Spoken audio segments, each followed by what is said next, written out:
Hi guys, welcome back to my channel. Thank you so much for clicking on another video. Today we're going to do my budget with me for the first week of June, which is going to be May 30th through June 5th for me and my family. If you're new here, my name is Stephanie and I'm a wife and mom of 3. My family and I live in the state of Florida. My husband and I are hourly employees and we get paid bi-weekly on the same Friday. And our primary objective is to pay off our credit card debt, which currently stands at $40,000, and to save for future expenses, both known and unknown, so that we don't have to go into more debt. So let's get started. So if you're not new, you'll know that I decided to pull $1,000 out of our emergency fund and put it into our checking account as a checking account buffer for the start of the month, because since we get paid bi-weekly, we were having to roll money over at the end of every month, and sometimes it wasn't enough to cover the bills that hit before we get paid. So at the end of the month, the plan is to have this $1,000 still sitting in my checking account. So if it all goes according to plan, then it will be. I'm not even including it, like counting it in my like every dollar or anything, so it's like it's not even there. So I don't anticipate I will spend it. I'm not worried about spending it.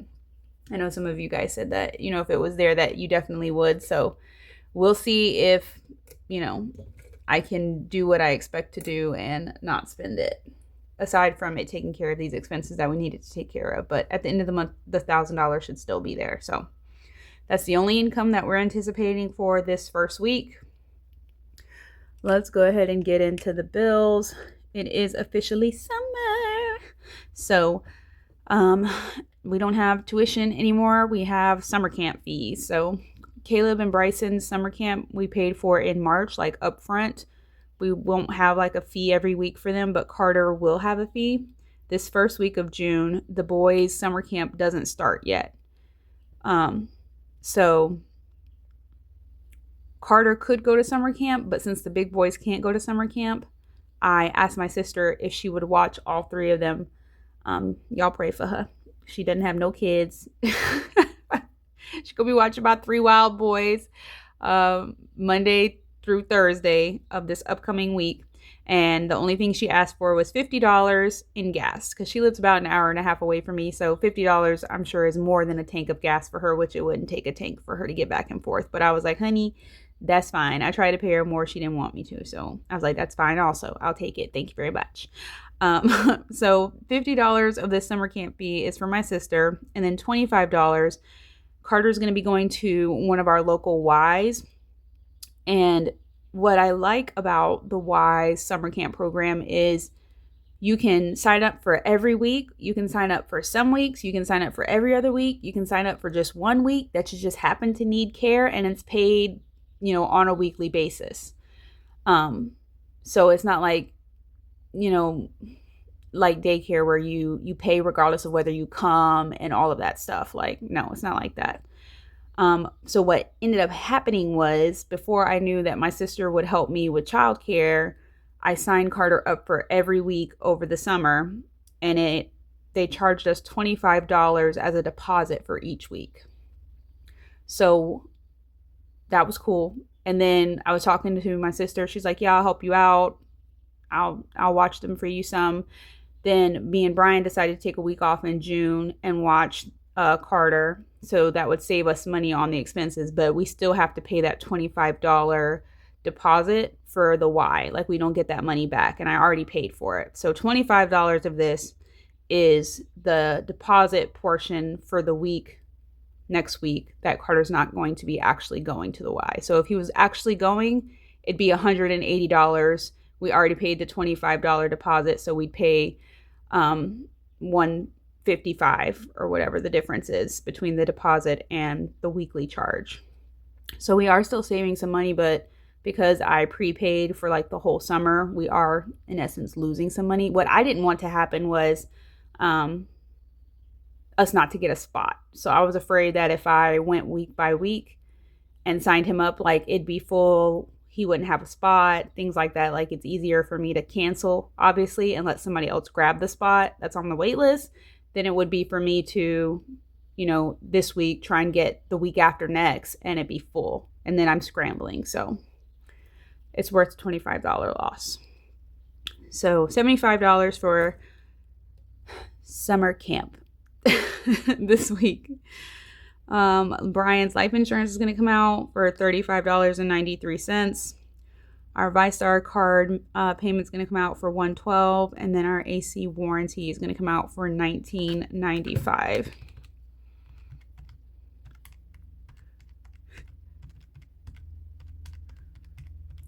So that is a total of $242.88.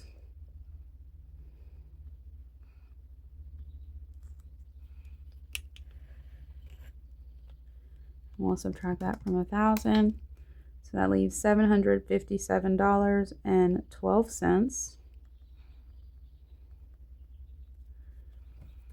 All right, so for cars, we're going to plan for $150, which is the usual. And then for groceries, since this is the first week and we are going to go to Sam's Club, I made it $450 to account for the $2 or $250 we'll spend at Sam's Club, and then about $2 or $250 we'll spend at Walmart.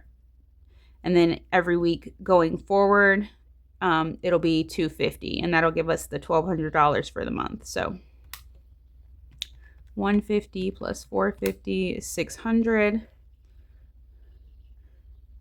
And that'll leave $157.12. So what I plan to do for the month of June is to take whatever we don't spend in our groceries and cars category and put it straight to a debt payment like each week. So if we only spend $142.99 in cars, then we will take that other $7 and put it towards our credit card payment. And then same for groceries. If we spend $425, then we'll take $25 and put it towards our credit card payment. Because the money, we're always under in these categories, but the money just like disappears. It goes into other things like, you know, household stuff, and I don't know what else. It's just, you know, you guys see it. Every month we're under budget, but we're not making any extra progress on our debt. So that's what I'm going to try and do every week for the month of June with these two categories. And then just be super mindful with the home category, because I'm still going over budget every month. Like last month, yeah, that was a little because of the